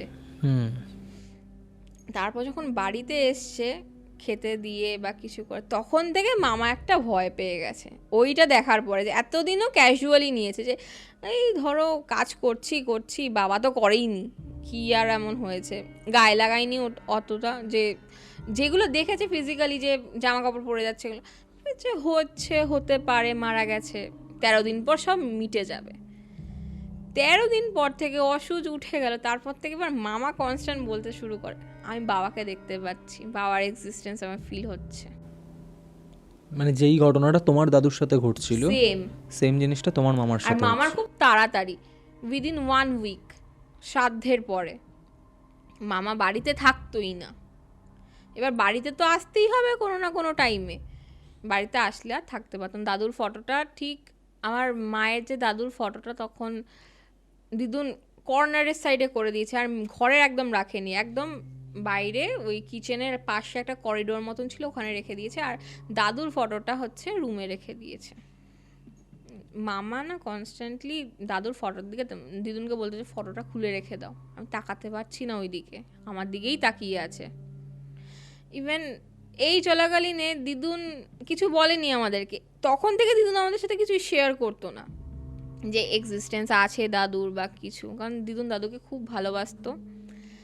এই জিনিসগুলো কনস্ট্যান্টলি হচ্ছে হচ্ছে হচ্ছে একটা বড় গ্যাপ, 6 মাস পর মামা একদিন আমাদের বাড়িতে আসে। বাড়িতে এসে আমাদের তখন পুরোই 6 মাসে কী কী হয়েছে বলে। তার মধ্যে একটা ঘটনা হচ্ছে, দাদুর সব জামাকাপড় তো ফেলে দেওয়া হয়েছিল, কিন্তু ভাগ্যক্রমে একটা গ্লাস যেটাতে দাদু ড্রিঙ্ক করতো ওটা ফেলা হয়নি। মানে আসল জিনিসটাই ফেলা হয়নি। ওটা ওটা যেই জায়গায় ছিল দাদু যেখানে রাখতো সেখানেই ছিল। এবার বাকি গ্লাসগুলোও তো পাশে আছে। মামা আমার বাড়িতেই ছিল দিদুন, মামা ঠিক করে মামার দুজন বন্ধুকে নিয়ে আসে যে পার্টি করবে বাড়িতে। বুঝতে পেরেছি। এবার 3টে গ্লাস নিয়ে আসে, সব সেট আপ করে এবার ঢালাঢালিও হয়ে যায়। কেউ খায়নি কিন্তু তখনও, ঢেলে বানিয়ে মামা গেছিলো একটু বাইরে কল করবে আই গেস। বন্ধুগুলোও তখন মানে ঢেলে রেখেই মামার সাথেই গেছে, একটা কিছু কথাবার্তা বলবে। মানে গ্রিলটা দেখো, গ্রিল, কিচেনের পরেই রুম, একদম স্ট্রেট বেরিয়ে একদম উঠোনে গেছে, একটু কথা বলবে বা জেঠির বাড়িতেই বা কিছু একটা হয়েছে গেছে। এসে দেখছে যে মানে অস্বাভাবিক জিনিসটা, যেই গ্লাসটা দাদুর সেই গ্লাসটাতেই নেই। আচ্ছা, তোমার দাদুর গ্লাসটাকেও নিয়েছিল ওরা? হ্যাঁ, আমি এটাই গেস এবার করছিলাম। গেস, এটা তো আমরাও জানতাম না, পরে দিদুন দেখে বলে যে এটা তো ও খেত, এটাতে তো ও খেত। তখন মামারাও জানতো না, তখন মামারা ভাবছে সব কটাতে আছে, এই একটা গ্লাসে কেন নেই। মানে নেই মানে যে কেউ নিয়ে খেয়ে সরিয়েছে সেটা পুরো স্পষ্ট বোঝা যাচ্ছে, সেম পজিশনেও নেই, মানে ধর দুটো লাইন দিয়ে রাখা। আমি একটা জিনিস জানতে চাই যে তোমার দাদুর মৃত্যুর কতদিন পর এই ঘটনাটা ঘটেছিল? দাদুর মৃত্যু মানে এই পার্টির ব্যাপারটা ঠিক 2 মাস, আচ্ছা 2 মাস মতন পরে। আমি বললাম না 6 মাস একটা আমাদের ট্রানজিশন, যে টাইমটা পিরিয়ডটা দিদুন কিছু শেয়ার করতো না আমাদের সাথে। এটারও একটা কেস আছে দিদুন শেয়ার না করার। তখন দিদুন খুব কম আসতো আমাদের বাড়িতে। সেই দিনটা লক্ষ্মী পুজোর আগের দিন এরকম কিছু একটা হবে, বাড়ির লক্ষ্মী পুজো, নট দুর্গা পুজোর লক্ষ্মী পুজো, বাড়ির কিছু একটা পুজো আছে আমাদের বাড়িতেই, সেই কারণে দিদুন এসেছিল, রাত্রিটা থেকে গেছে। এবার মামা জানায়নি যে বাড়িতে এরকম কিছু করছে, নিজেরা করছে। এবার মামা না জিনিসটা দেখে, কেউ খায়নি যে নেশা হয়েছে, নেশার ঘরে কিছু একটা করেছে, ভিডিও কল করেছে। ওটা আমরাও নিজেরা দেখেছিলাম। ইভেন তার আগে তো সেলফি টেলফি তুলেছে, সব কিছুই দেখেছি। রাখা ছিল 3টে গ্লাস পর, একটা গ্লাস দূরে একদম খাটের কর্নারটায় চলে গেছে যেটাতে নেই, আর বাকি দুটো হচ্ছে সেম, ঢালা সব রেডি। এবার মামা বলছে দেখ, এবার দিদুন বলে এইটা তো তোর বাবার গ্লাস, এটা ফেলা হয়নি। এবার তখন মামা বলছে সত্যি আমি এটাই নিয়েছিলাম, এটাই তো আমি ধরেছিলাম। ওরা কি করে সেই মোমেন্টে ঘরে ওই রকমভাবেই সব কিছু রেখে বেরিয়ে যায়, কেউ আর ঘরে থাকেনি সারা রাত। দিদুন ওরকম অ্যাজ ইট ইজ যা জিনিস দেখেছে সেম ওরকম অবস্থাতেই ছিল, বাড়িতে এসে দেখে। তারপরে এবার 6 মাস পর বললাম যে এই ঘটনাটা ঘটার কয়েকদিন পরই মামা এসছে আমাদের বাড়িতে। মামা বলছে জানিস মার বিহেভিয়ারেও চেঞ্জ আসছে। মানে তোমার দিদার? হ্যাঁ। আচ্ছা। দিদা কথা বলছে দাদুর সাথে, মানে দাদুর ফটোর সামনে। ব্যাপারটা হচ্ছে দিদার কেসটা এমন ছিল, দিদা কাউকে শেয়ার করেনি, কারণ দিদা এনজয় করছিল দাদুর এক্সিস্টেন্সটা। ওকে, আচ্ছা। এবার এর মিডিলে ওই 6 মাসটা মানে মামাকেও ধমক দিয়ে চুপ করে, কিছু হয়নি, কেউ নেই বাড়িতে, তোকে থাকতে হবে না, আমি থাকবো। দিদা ওই 6 মাসটা কারোর বাড়িতে যেত না, খুব একটা বেশি, খুব ইমার্জেন্সি না হলে যেত না। 6 মাস বাড়িতেই থাকতো। দাদুর এক্সিস্টেন্সটা দিদুনের খুব ভালো লাগতো। আর এইটা হচ্ছে একটা কোইন্সিডেন্স, যেই দিন এই পার্টির ব্যাপারটা হচ্ছিল ওটাও কিন্তু শুক্রবার ছিল। আচ্ছা। শুক্রবার উৎপাতটা একটু বেশি হতো। তারপর তো খাওয়া দাওয়াই আছে, দিদুন বানাতো দাদুর পছন্দ মতন খাবার দাবার যেটা করার। আর এই ঘটনাটার পরে মানে এখনও যদি আমরা বাড়িতে যাই, মানে মামা বাড়িতে খুব কমই যাই, আমরাও কিন্তু এক্সিস্টেন্স ফিল করি। মানে এখনো আছে বলছো? হ্যাঁ, এটা কিন্তু সলভ কেস না, আনসলভড আচ্ছা। এখনো। এবার আমরা রিসেন্টলি গেছিলাম, তার আগেও, তার ওই 6 মাস পরেও গেছি। আমি মাকে বলছি আমার তো কোনো অ্যাঙ্গেল দিয়ে মনে হচ্ছে না দাদু মারা গেছে, মনে হচ্ছে এক্ষুনি আসবে আবার বাড়িতে। মানে দেখো, কেউ একজন মারা গেছে তখন তো ফিল হয় যে না সেই মানুষটা আর নেই, কষ্ট হবে তার জন্য। আমাদের কিন্তু কষ্ট হয় না, আমাদের মনে হয় না পাশেই আছে, আশেপাশে আছে, সব শুনছে, সব কিছু এক্সিস্টেন্স।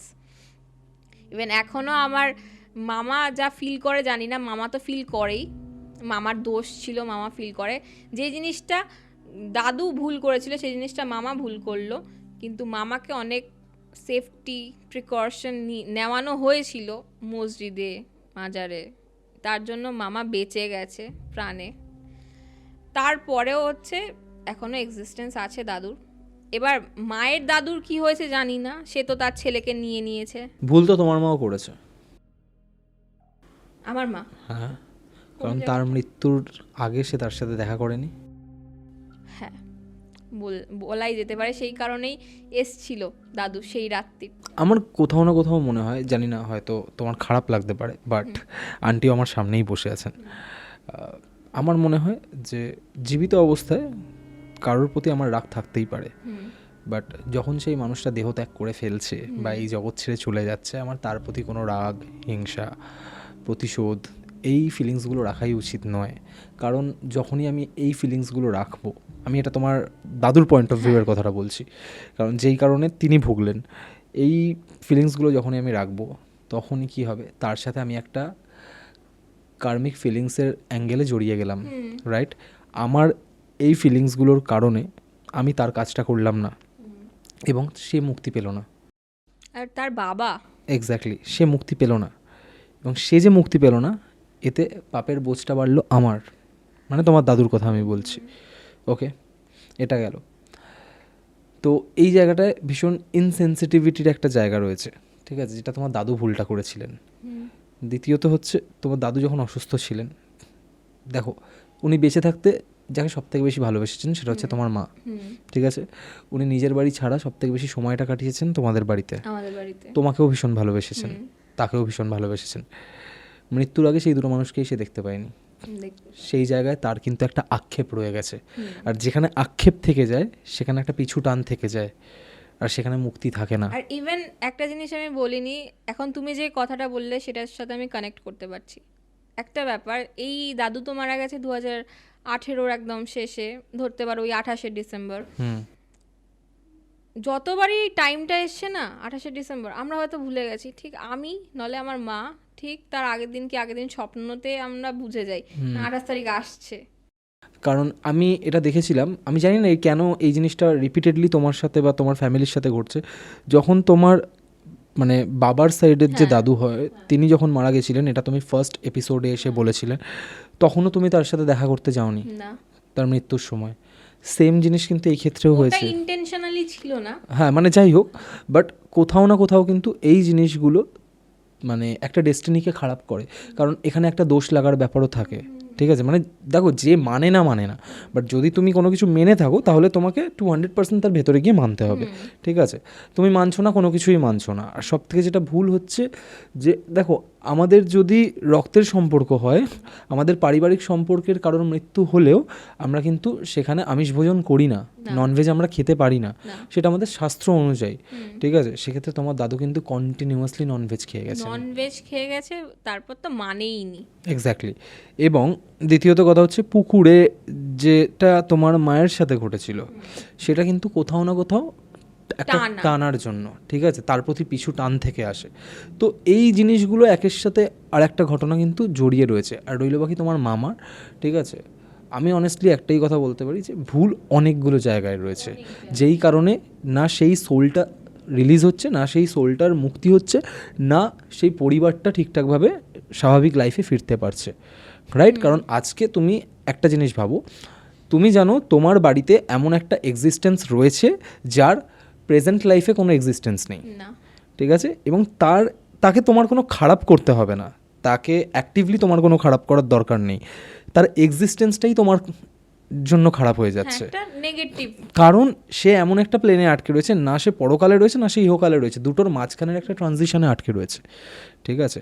তো আমার মনে হয় যতক্ষণ না পর্যন্ত সেই আত্মার মুক্তি হচ্ছে ততদিন কিন্তু এই জিনিসগুলো থাকবে। আর একটা কথা, আর যতদিন এই জিনিসগুলো থাকবে ততদিন কিন্তু সেই ফ্যামিলিতে একটার পর একটা প্রবলেমও থাকবে, হচ্ছে তো। ঠিক আছে। আমি তো জানি না, আমি কনসিকোয়েন্সেসটা তোমাকে বললাম। একটার পর একটা প্রবলেম থাকবেই, ঠিক আছে, সেটা হেলথ ইস্যুস হোক, সেটা ফাইন্যান্সিয়াল ইস্যুস হোক, বা আনন্যাচারাল ডেথ ইস্যুস হোক, ঠিক আছে। সব থেকে বড় কথা, মৃত ব্যক্তি, আমি এটা আগেও বলেছি বিভিন্ন জায়গায়, যে যখন কোনো মানুষ আক্ষেপ নিয়ে মারা যাচ্ছে বা সাধারণ মানুষের, মৃত ব্যক্তির ছবি আমাদের থাকার ঘরে রাখতেই নেই, না না ঠিক আছে। আর সব থেকে বড় কথা, এখানে তোমার দিদারও একটা কাজ আছে, সেটা হচ্ছে সে তার পছন্দের খাবার দাবার দিয়ে রেগুলারলি তাকে ডেকে ডেকে আনছে, ঠিক আছে। এইগুলো এক একটা ট্র্যাপ, এখন আর করে না সেই টাইমটাতে। আমি বলছি এগুলো এক একটা ট্র্যাপ। কারণ তুমি যখনই সেই সোলটাকে ডাকবে, ঠিক আছে, তাকে তুমি ইন্টেনশনালি হোক আনইনটেনশনালি হোক তাকে কিন্তু কষ্ট দিচ্ছ, বেঁধে রেখেছে ওই। বেঁধে রাখার থেকে বড় কথা তুমি কষ্ট দিচ্ছ। কারণ আত্মা বা স্পিরিট, সোল, আমরা যেই নামেই ডাকি না কেন, এরা এমন একটা ফর্মে বিলংস করে যাদের কোনো ফিজিক্যাল এক্সিস্টেন্স কিন্তু নেই, যাদের কোনো ফিজিক্যাল এবিলিটি নেই। তারা কিন্তু মানে যদিও তাদের ফিজিক্যাল অ্যাফার্মেশন তোমার সামনে নিয়ে আসতে চায় বা ফিজিক্যাল ম্যানিফেস্টেশন তোমাদের সামনে প্রকাশ করতে চায়, সেক্ষেত্রে বহু বহু বছর লাগে এনার্জিকে বা সেই সোলকে একটা ফিজিক্যাল ফর্মে তোমাকে তার এক্সিস্টেন্স ফিল করানোর জন্য, ঠিক আছে। তো সেই জায়গায় দাঁড়িয়ে যখন তুমি তাকে খাবার দিচ্ছ, সে দেখতে পাচ্ছে, ঠিক আছে, তার লোভ হচ্ছে সেই খাবারটার প্রতি, বাট সে খেতে পাচ্ছে না। তার পছন্দের জিনিস, তার পছন্দের জিনিস তার সামনে রাখছো, সে খেতে পাচ্ছে না, এতে তো তার ভালো লাগার জায়গা নেই।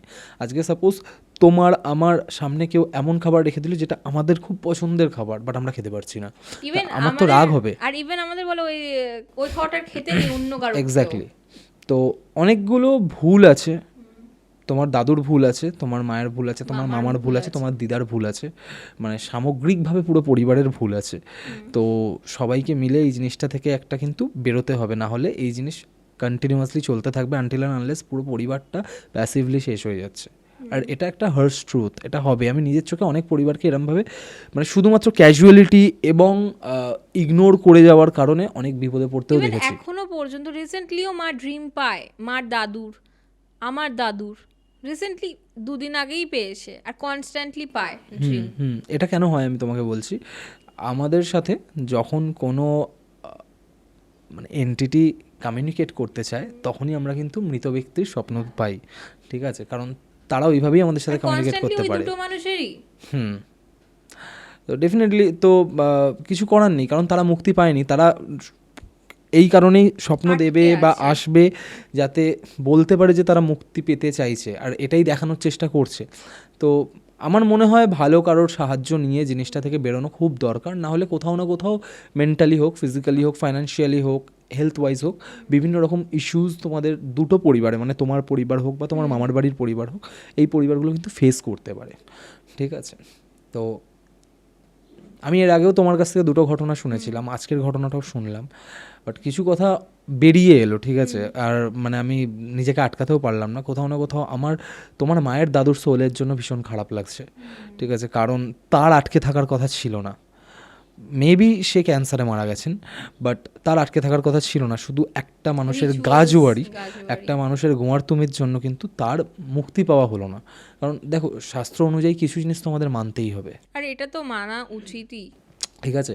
কারণ সন্তান হিসেবে তো আমাদের উচিত যে আমাদের অ্যানসেস্টার্স বা আমাদের যে যারা মা বাবা আছেন তাদের কাছে তাদেরকে সেই তৃপ্তিটা দেওয়া। আর তার জীবদ্দশায় তার সাথে ঝগড়া ছিল সেটা আলাদা কথা, Exactly. কিন্তু মারা যাওয়ার পর তো সেই মানুষটাই আর নেই। মানুষটাই নেই, আমি তার প্রতি কেন এই ফিলিংসগুলোকে ধরে হ্যাঁ, রাখবো? তুমি মাননি ঠিক আছে, কিন্তু ননভেজটা না খেলেও তো পারত। উল্টে তুমি তার ডেথটাকে অসম্মান করেছো, তুমি ডেথটাকে অসম্মান করেছো, এটা তো করা উচিত নয়। অন্যরকম লাগলো আজকের ঘটনাটা। আমি বলবো না এই কথা যে তোমার ঘটনাটা আমার খুব ভালো লেগেছে, কারণ দুটো আত্মার এমন পরিণতি হয়েছে যেটা পার্সোনালি আমার নিজের খুব খারাপ লাগলো যে শুনে। যাই হোক সৌমিতা, আজকে নিয়ে তুমি থার্ড টাইম এলে গল্প বলাতে, তোমার পরিবারের এরকম একটা এক্সপিরিয়েন্স তুমি আমাদের সাথে শেয়ার করলে, কেমন লাগছে বলো? খুব ভালো লাগছে, ওকে, থার্ড টাইম। কারণ এর আগেও আমি তোমায় বলেছিলাম যে তুমি ঘটনা কালেক্ট করে নিয়ে আসো, কারণ তোমার ঘটনা বলার প্যাটার্নটাও একটু অন্যরকম আমার পার্সোনালি লাগে। তুমি থেমে থেমে বলো বেশ। তো যাই হোক, বাট আমি এক্সপেক্ট করিনি, কারণ তুমিও জানো রিসেন্টলি আমিও একটা ক্রাইসিসের মধ্যে দিয়ে যাচ্ছি। সেই কারণেই তুমি যখন আমায় ঘটনা পাঠিয়েছিলে আমি শুনে উঠতেও পারিনি ঘটনাটা, কিন্তু আমি এক্সপেক্ট করতে পারিনি যে ঘটনাটা এরকমভাবে শুরু হবে বা এরকমভাবে শেষ হবে। প্রথমে যখন তুমি ঘটনাটা বলছিলে, কোথাও না কোথাও আমার মনে হচ্ছিল যে তোমার মানে দাদুর বাবার মারা যাওয়ার পর যে ঘটনাগুলো ঘটছিল ওখানেই হয়তো শেষ, সে তখন হয়তো প্রথম 30 মিনিট, বাট তারপর তোমার দাদুর সাথে এই ঘটনাগুলো ঘটবে এবং তারপর প্রত্যেকটা ফ্যামিলি মেম্বার তোমাদের তাদের সাথে এরকমভাবে ঘটনাগুলো এগোবে। দেখো, আমার মনে হয় যে জিনিসগুলো থেকে বেরিয়ে যাওয়া খুব তাড়াতাড়ি দরকার, না হলে কিন্তু সমস্যা বাড়বে, কমবে না। Thank you so much Soumita, ভীষণ ভালো লাগলো আজকে তুমি এসেছো, এরকম একটা এক্সপিরিয়েন্স আমাদের সাথে শেয়ার করেছো। ভীষণ প্যাথেটিক একটা এক্সপিরিয়েন্স, এর বাইরে আমার আর কিছু বলার নেই। সবাই সাফার করেছে জিনিসটা। এক্স্যাক্টলি। আজকের আড্ডা আমরা এখানে শেষ করছি। Thank you so much. Golpowala, the real paranormal experience.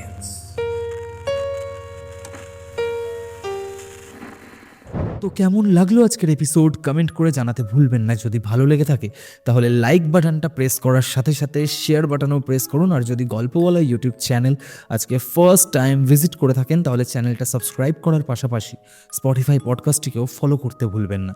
ভুলে গেলে চলবে না, গল্পওয়ালা আমার আপনার প্রত্যেকের নিজেদের যৌথ পরিবার। আজকের এপিসোড আমি এখানেই শেষ করছি। আগামী সপ্তাহে আসছি আরও একটা মারাত্মক হরর এক্সপিরিয়েন্স নিয়ে।